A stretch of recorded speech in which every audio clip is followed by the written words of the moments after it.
সাবুদানার রসমালাই খেয়েছেন কখনো? একবার খেয়ে দেখেন, বারবার খেতে ইচ্ছা করবে।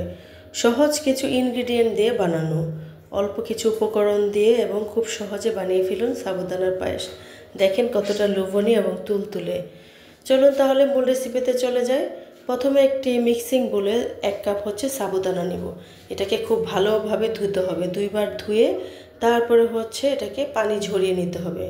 পানি ঝরানোর পর এটার মধ্যে যতটুকু সাবুদানা নেবেন তার সেম পরিমাণে পানি নেবেন। যেমন আমি 1 কাপ সাবুদানা নিয়েছি, 1 কাপ পানি নিয়ে 10 মিনিটের জন্য এটা ঢেকে রেখে দেব।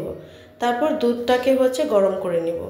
দুধটাকে প্রথমে আমি বলক তুলে নিয়ে নিব। আগে থেকে একটু জাল দিয়ে ঘন করেছিলাম। দেখেন 10 মিনিট পরে কি আঠালো হয়েছে সাবুদানার মিশ্রণটা। এবার এর মধ্যে 1/3 কাপ গুঁড়া দুধ দিব। তারপর 1/3 কাপ চিনি দিব। চিনি আরও দিব পরে, তবে এটুকুতে যে হয়ে যাবে তা না। তারপর এটাকে খুব ভালোভাবে মিক্স করব।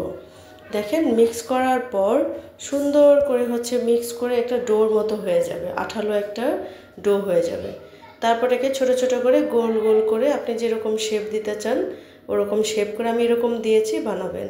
বানিয়ে তারপর এই যে গরম দুধ ফুটিয়ে রেখেছিলাম, সেই ফুটন্ত গরম দুধের মধ্যে 2 টেবিল চামচ গুঁড়ো দুধ দিয়ে দিব। তাহলে দুধটা একটু ঘন হবে এবং খুব ক্রিমি হবে, খেতে ভীষণ মজা লাগবে। গুঁড়া দুধটাকে ভালোভাবে মিক্স করব, যেন একটু দলা পাকানো না থাকে। মিক্স করার পর এর মধ্যে 5 থেকে 6টা এলাচ দিব, একটু ভেঙে দিব।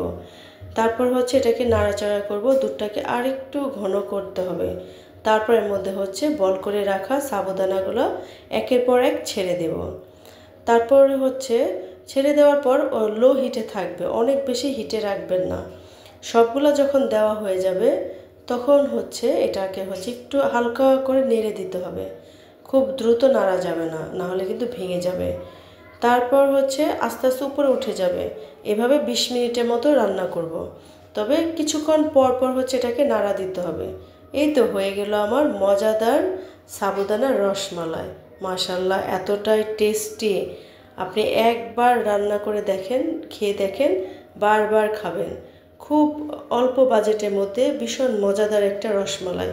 দেখেন চাপ দিয়ে দেখাচ্ছি কতটা নরম সফট হয়ে যাবে। আর যদি বাচ্চা থাকে বাসায় তার তো আরও পছন্দ হবে। তার বারবার শুধু বলবে যে সাবুদানার রসমালাই বানাও। ধন্যবাদ।